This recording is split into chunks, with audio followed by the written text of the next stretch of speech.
Thank you so much for being here, Robbie, Janice. That was a great movie, but I thought we were going to be talking about Jaws. It turned 50 today. They're both horror movies. So. Yeah. All joking aside, it's a great movie. It's a great movie. I know you both have seen it many, many times, but maybe there's been a few years since you last saw it. 2 years. How did it feel this time around? What rang especially true for you? It's one of those films that every time you see it, even if you were kind of involved in the story, you see something that you sort of didn't see the time before. This is the 14th time I've seen the film. I think I've seen it about as many times as you. It's so interesting. I would love to be able to ask everyone in the audience what you see this time, because I know a lot of you have seen it a second time. For us, because parts of it were filmed in the Globe building, there are things that you are never going to notice unless you worked in that building. Like when Mike Rezendes runs up the escalator that's not working, that escalator never worked. Never. Not once in my entire career at the Globe did it work. And then there's like the library scene. 2 of our actual librarians are in the background, Lisa Tuitt and Wanda. They're both back there. Yep. And there's a little coffee shop that Sophia's that. So Robbie was there every day when they were filming, and I only caught bits of it. And I know this is a series about Boston films, but you know that 90% of this was filmed in Toronto. They did a lot of exteriors in Boston, obviously, but 90% in Toronto. But the set was intricately recreated to look like the Globe's offices. They built a replica of the newsroom that was 90% the size of the regular Globe newsroom. They took an old Sears Roebuck empty warehouse, and then they built the spotlight offices to scale. That when we first went into them in this was October of 2014 when they started filming, we couldn't tell the difference between those offices and our offices in Boston. Down to the fact that they sought out the ATEX machines, I think it was at that time, the computers, because you see how huge they are. They bought out like a whole stock, and so they filled an entire newsroom with the types of things that we had, right down to the technology. And my spotlight office in Toronto had a framed photo of my daughter on the desk. It's in the film. It's kind of her cameo. So can you take us back to when you first heard about the idea of this work of yours, this reporting being turned into a film based on a true story? Bly Faust and Nicole Rockland, these 2 young producers in L.A., came to us in, I think, about 2009, and they wanted to talk to us about making a movie out of our work. And as I tell Bly now, if she hadn't been buying us breakfast at the Ritz, we wouldn't have even met with her, because our work is, really dramatic on film, but it's pretty tedious.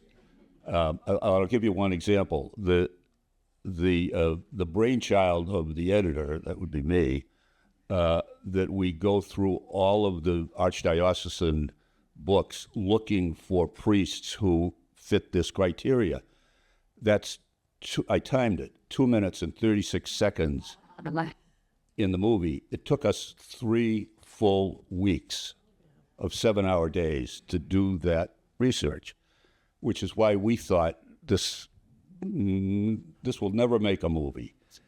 And then when it was made, we thought, well, it'll go to video in a week. What was your relationship to movies at that time? Were you a fan? Were you thinking that this kind of thing would be good even if they could manage to get it right? Like, is it the kind of movie you'd go and see? Well, it's about newspapers. So yeah. I'd go see it, yeah. But What about for you, Janice? Were you convinced that this could be a... God, no. Really, I remember watching it with some colleagues, Ty Burr and Meredith Goldstein and Mark Feeney, all still at Ty's not still at the Globe, but still writing. And we walked in there thinking it's going to be bad. They're all bad, almost all bad, right? I mean, you can count on one hand the number of movies about journalism that are actually great. So we didn't think we were walking into All the President's Men or Citizen Kane. But then what we saw, I don't think any of us thought we saw the Oscar winner there. We just didn't the first time. But what I saw was unbelievable editing, unbelievable direction. The fact that that movie didn't win editing, Mad Max Fury Road did, is incredible to me, because how do you take what Robbie's team did and does and make it into a taut thriller that really has you on the edge of your seat? Like, who wants to watch people comb through library things and do shoe leather reporting, knocking on doors? But that is the masterful nature of this one, and credit goes to Tom McCarthy, the director, and Josh Singer, the co-screenwriter, and the editor. I think his name is Tim McGardle.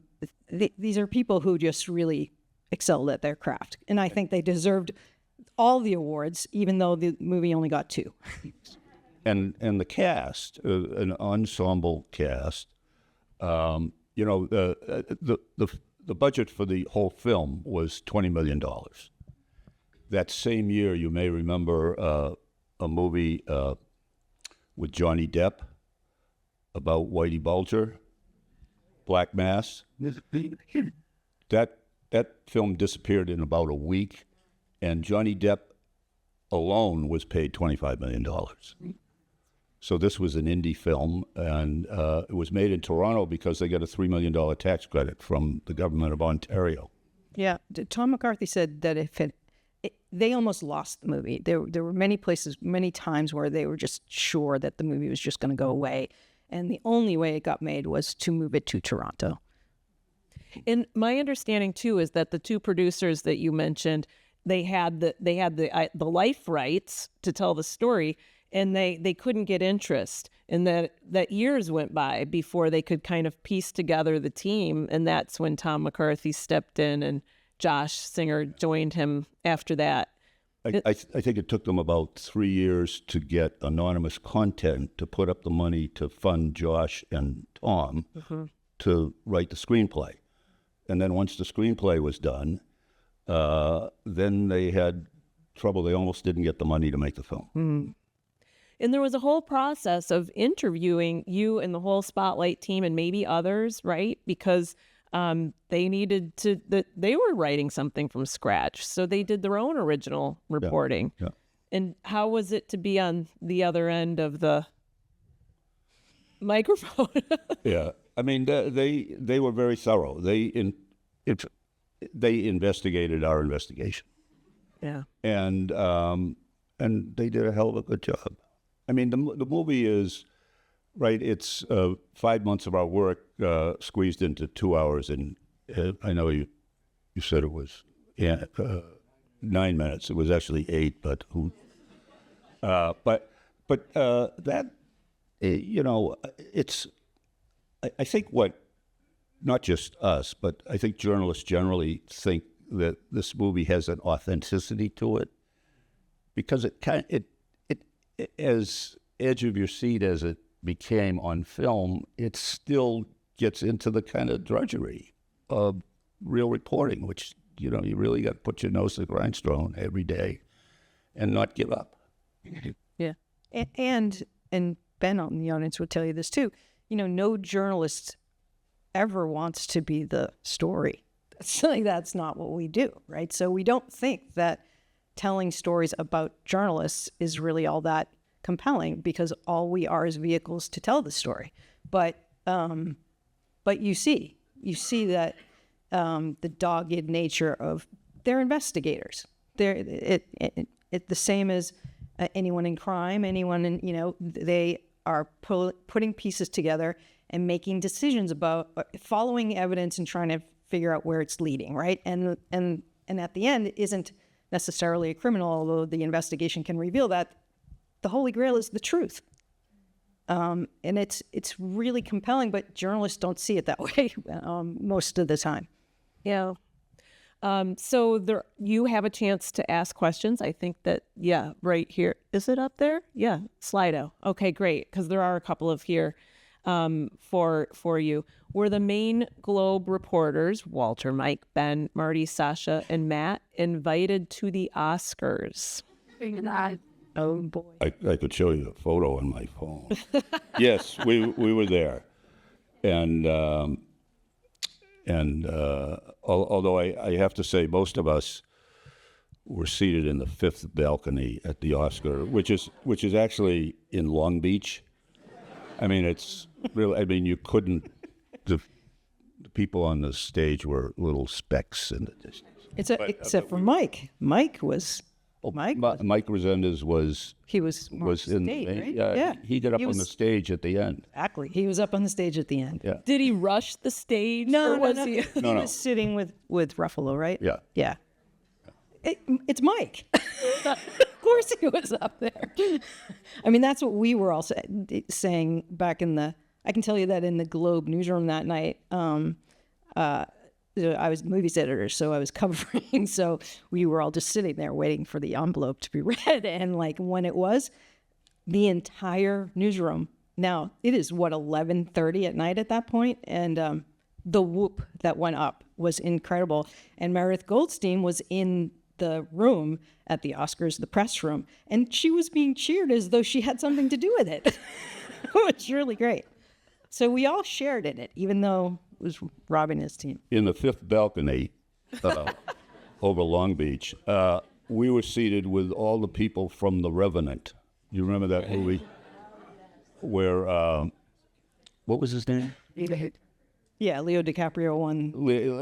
Best Actor. They won most of the awards: Best Director, Best Actor, et cetera, et cetera. Yeah, which is what it's split. At the very end, when the Best Picture was announced by, I forget who announced it that year. Sorry. All the Revenant people were ready to leap out of their chair, and he said, "Spotlight."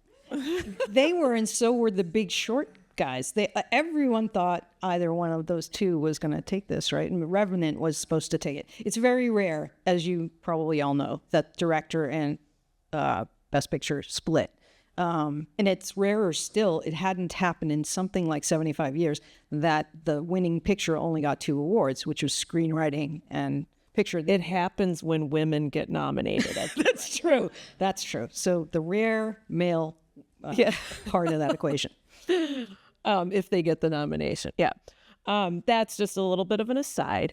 But you had a viral tweet before the Oscars. Should I pair? Do you remember what it was? Is this going to make me look bad? No, I don't. It's so The Revenant, if anyone remembers, is a kind of survival story, and so a couple days before, because you were in the neck and neck, right? You tweeted, "In Spotlight, Tom McCarthy made a movie that matters. That's what matters. If only he'd had one reporter sleep inside a deceased horse." Did I tweet that? And it was, you got a lot of love for it too. Maybe it even turned the tide. Did you write that, or did Tom write that for you? No, I remember.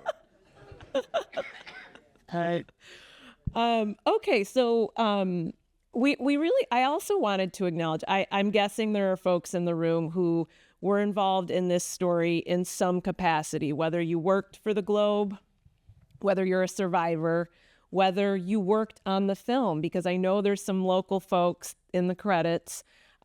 This is a huge story. It's a serious story. It has all these different spots in time.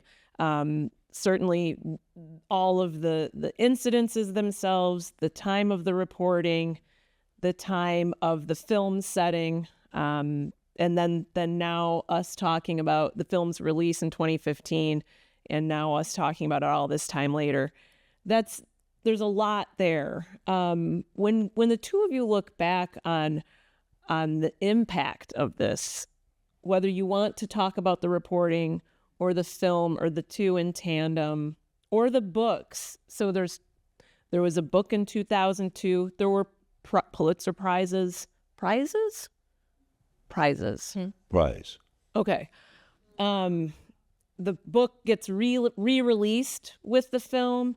The work is ongoing. There are stories, relevant stories published about both the film and this ongoing crisis in the church just in the last week in the Boston Globe. So that's a huge umbrella. How do you think about the impact of all of these different stories today? I think the film was 2015, and to me, one of the most powerful parts of the film are the cards that they ran at the end of all the places where abuse scandals had been uncovered since 2002. If that were updated today, you'd sit here for 10, 15 minutes, because this has become, over time, as you know, a worldwide story, as it should have been, even in countries where we never suspected, very Catholic countries, including Poland, where reporters have gone and done really good work, and I think the film, in that regard, one thing that surprised us, should not have, is that the film alone caused thousands of more victims to come forward, and increased. I think the impetus for what then Attorney General in Pennsylvania, Josh Shapiro, did in 2016, convening a grand jury, was prompted by the film. And then 25 other state attorneys general did the same thing. So in that sense, the film had an extraordinary impact, in some ways beyond what journalism could do by itself. And that was a bit of a, I think, for me at least, that was a bit of a revelation, a bit of a surprise. Yeah, I totally agree. I think that's the most important part of this film, is how it shined a light on the reporting and what that meant. And I would say I felt immensely proud to be not just at the Globe, but a journalist at all. And I had nothing to do with this Spotlight investigation, but I just felt proud. And in the intervening years, journalism has been called into question, and it has never been more so than now. And it makes me sad that, that even is a question, because the very title of the team, the Spotlight team, that very word is so important. Shining a light on these things, holding powerful people to account, exposing what the darkest corners are that need to be exposed. It should not even be a narrow spotlight. It should be a floodlight.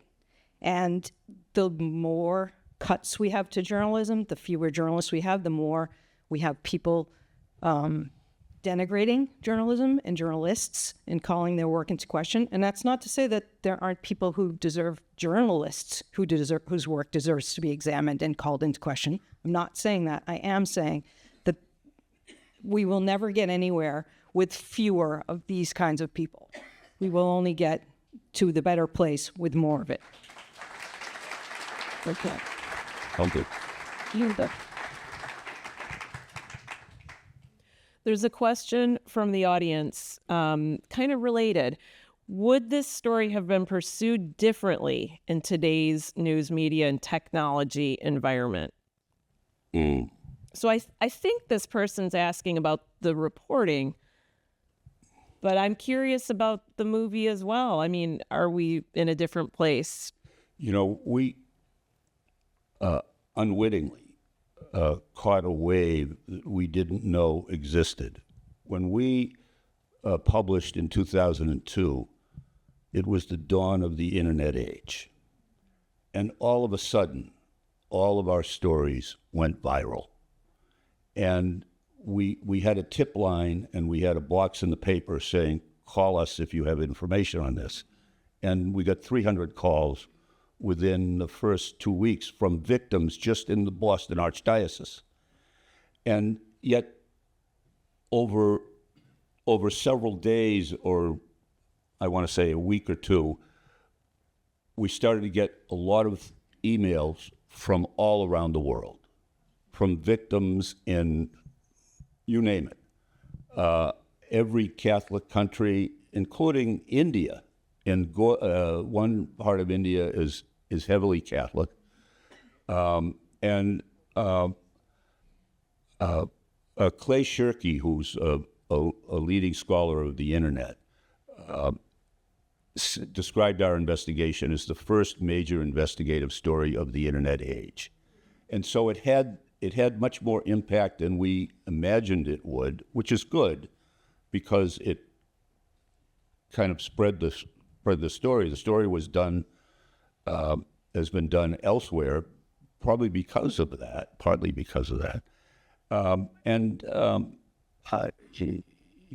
Nowadays, I mean, God forbid we should do it nowadays. With social media, the church would come back. We'd have thousands of people posting what we had made it up, or it wasn't true. God knows what would happen. What would happen to it now today? Do you have any? No, I think so much has changed, including the language of the film, like burying something in Metro. I don't think my daughter would know what that meant. I'm pretty sure she wouldn't. She's pretty smart. So it's kind of interesting. Things have changed for the better and for not. I mean, the advent of social media and how many people fancy themselves actually journalists and are citizen armies of them is both good and bad, right? And so everything we do in journalism now is more layered, more complicated, more scrutinized, and that's not necessarily bad, but it can be. So I don't really know how to answer the question. I know it would have been different. I just don't know whether it would have been different, in a positive manner or negative. I suspect just the core of this whole thing is still the same. It's people trying to ferret out the truth over all obstacles to get to that point, right? Some forces that are trying to keep the truth from you, and you trying to get there. And that's never going to change. It's just how we get there. Mm-hmm. One audience member would like to know if at any point did the Spotlight team feel intimidated by cardinal law or the church in a way the film did not portray? I would say no. Ben, you agree? Yes. We were, I think the reason we didn't have pickets outside the Globe, remember, and I think pretty much everybody here knows this, the Globe was not a favorite of conservative Catholics. Probably still isn't. But the reason, first of all, we had the church's own documents, and that was critical. But most of those conservative Catholics who were inclined not to like the Globe had raised children in the church, and their children had, whether they were abused or not, had been exposed to priests who might have abused them. So the reaction from conservative Catholics in many ways was stronger against the church than I think probably the Archdiocese suspected it would be. Yeah. How's it going out there? Okay. All right. We have time for a couple more questions, or do you have, is there terrain about the film that you haven't had a chance to address that you'd like to? Robbie's person to speak to everything that's happening on the journalistic side of things, the investigation. What I especially in, I'm probably in about I may have seen this movie 20 times. It's very close. So what I'm looking at now, besides like trying to catch my friends in the background, is the filmmaking. And the filmmaking is every time I see something different that director, that filmmaker did, whether it's the period that it's shot in and all the colors that are used, and the lighting. So, you know, how much brighter it is, like, and more expansive it is when you're in the Catholic side of things, how much more opulent, and then you're in this claustrophobic spotlight office, and it's, you know, face to face, and just how he's building that. And I want to remind everyone, because you'll go back and watch it again, I know you will. When you start that movie, the people in that movie don't know where this is headed.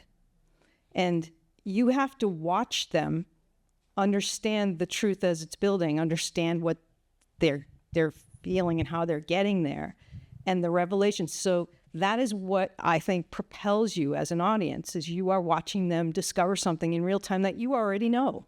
And that is a masterful form of storytelling that Erin knows full well a really good director knows how to do. And as I understand it, I've spent not as much time as Robbie, or Ben, with Tom and Josh, but enough to know they were rewriting on the set every single minute of every single day. Everything they did, Tom would say, it's just not fast enough. It's not crisp enough. Because the pacing of that film is so important, because how you're getting there. And so to make a film about this become a film that you want to see multiple times is about pacing. It's about all that. And they had to rewrite all the time to get the fat down and down and down. And the most beautiful part is, I'll just say one more thing at the end, when Marty says, that's an adjective, and he wants it out. Well, that's, first of all, so him. And also, it's kind of speaking about the film itself. It's exactly what they were doing, removing the things that weren't necessary to you experiencing what you needed to experience. So I enjoy it on that level every single time. I have to say, for me too, in rewatching it, exactly what you said about the discovery, you would see it in the characters' faces. That's why it's so well acted, because you see them thinking, and it's one person to the next. You watch their wheels turning, their uncertainty. They're trying to figure out every interaction. Was that what I thought it meant? You know, you can see that. And so then you kind of remain in the tension of not knowing with them. Yeah. It's really very well done. Good job, sir, Keaton. Thank you. The thing that I found, I mean, the whole film industry is just crazy chaotic. I mean, it's a wonder that any good film ever gets made. But one thing that surprised me, and I think I was on set in Toronto for maybe 2/3 of the shooting up there, is they don't start, now maybe this was a revelation only to me, they don't start with scene one. They book the scenes based upon the availability of the actors, right? So you've got actors who obviously know the script, but they're starting with like scene 67 or the scene at the end of the film. And yet somehow they're able, when they put it all in order from scenes 1 through 181 or whatever, it all works. Yeah. And you're right. That's tribute to the film editor. Absolutely. And Tom McCarthy's a local boy, or not a local boy, but had a lot of local connections. He went to BC. But he spent a lot of time here. And seems to know. And the cast, I don't know if you all know this, but the cast members, each of them spent a lot of time with their doppelganger to learn. I mean, when I met Keaton, he had already spent 2 weeks watching old tapes of me on NPR or Disgrace the Nation or Face the Nation or whatever they call it. And so he already had my accent down. and they don't often get to play real people. So they spent a lot of time. Sacha tells a story about how she was out to dinner with Rachel McAdams one night, and Rachel was lagging behind her. And she said, "What's going on?" She said, "Well, I'm studying your gait." I mean, so the only complaint I have about Keaton is the only actor of my generation in Hollywood who has less hair than me, which is a stretch, but. For some reason, I keep imagining May, December, if anyone saw the movie with Julianne Moore and, anyway. But there's this, anyway, yeah. It's about someone mimicking someone, and there's a mirror scene, and I can't imagine what that would be like in real life. So, yeah. They cared a lot. I mean, that khaki pants and black top outfit of Sacha's is Sacha's actual uniform. Like, she wore it all the time. Yeah. We had an event at the 92nd Street Y in New York about the time the film came out. And Stanley Tucci, who is a wonderful, smart, brilliant actor and a wonderful person, he was explaining to the audience why he did Hunger Games, which I haven't seen yet, but don't. But I guess there are 2 or 3 of them. Anyway. Yeah. But he said, I do films like Hunger Games because it allows me to do films like this that matter. And I think that says something. All of the cast members worked for something called scale, which in Keaton's case is probably some multiple of any one of our annual salaries. But instead of getting $10 or $15 million a film, they did it for a lot less because they thought it was an important film to do. And it was. Yeah. There's a question from the audience about, I think in the reporting, how you knew when it was the right moment to publish, because there's a lot of, at least in the movie, stops and starts and postponements.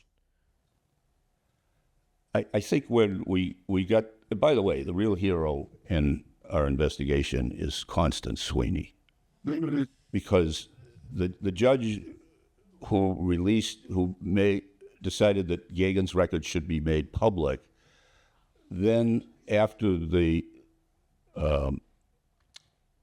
story broke and hundreds of victims contacted lawyers and filed lawsuits, and they all ended up in front of different judges, and different judges had different rulings.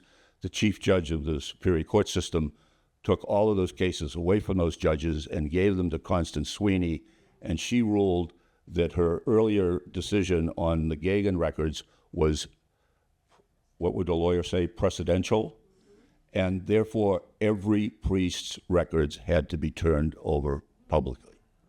And in Boston, that turned out, through our reporting, about 175 priests.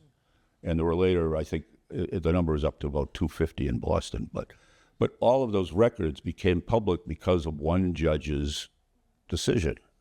And without that, I don't think we would have been able to do half of what we did. Yeah. It's funny. It's always things like that. And very often you won't know what that is, like what that point is. But it's a good question, because you don't know. In the movie, many things in all movie making can be kind of composites, right? That they need for expediency to tell the story a certain way. But Robbie's the keeper of all the secrets. I can't imagine there's a person in this room who, when those stacks of the papers hits, that it just doesn't feel so good, because I bet there's just, I'm guessing you all kind of love print newspapers. So given that, Janice, you're at the Washington Post right now. I mean, we know of your legacy, obviously, in journalism. Eileen McNamara's column ended with the line, her 2001 column that started this in the movie, the truth may never be known. And that's what prompts Marty Baron to assign this on his first day. What about now, when truth is known and knowable, but not accepted? What do journalists do about that? Precisely what we've done all this time is to keep slogging along, get the truth, get the documents to prove it, and publish it. And if in the end it doesn't matter, it doesn't mean much, if it's treated with contempt, then we really don't have a democracy. We really don't have a democracy without a free and impartial press. Yes. Yeah. Yeah. And we're headed in that direction. Marty also said famously, we're not at war, we're at work, about this administration only in the first go around. And that can be taken a little bit out of context. I think people sometimes think that is, cutting some slack or something. It's not. What it means is that the focus is the same. The focus is the same. I said this before, but it's the same today as it was yesterday in ascertaining that truth. And people can tell you that the truth is, is somewhat fluid or just depends on perspective. Not from journalists' perspective, it does not. The truth is what is ascertainable and verifiable as fact. And that is our goal every time in Robbie's sector, Ben's sector, and even in arts journalism, same thing. And it hasn't changed. I don't actually care whether people want to have debates about objectivity. That's not my that's not something I actually like to engage in, because I don't think that goal moves or should. It's just true that we must get there, and we must keep saying it whether or not someone's trying to discredit it, because it doesn't change the fact that we got there by looking at facts to get there. So I don't care how many times you want to try to knock it down. Honestly, the sad part is that people are being sold something which tells them to not believe it. And, something great will be lost if that's the way that we take in information from here on out. I don't know where that leaves journalism, but I don't think journalism should change because of it. That's my personal opinion. Thank you, guys.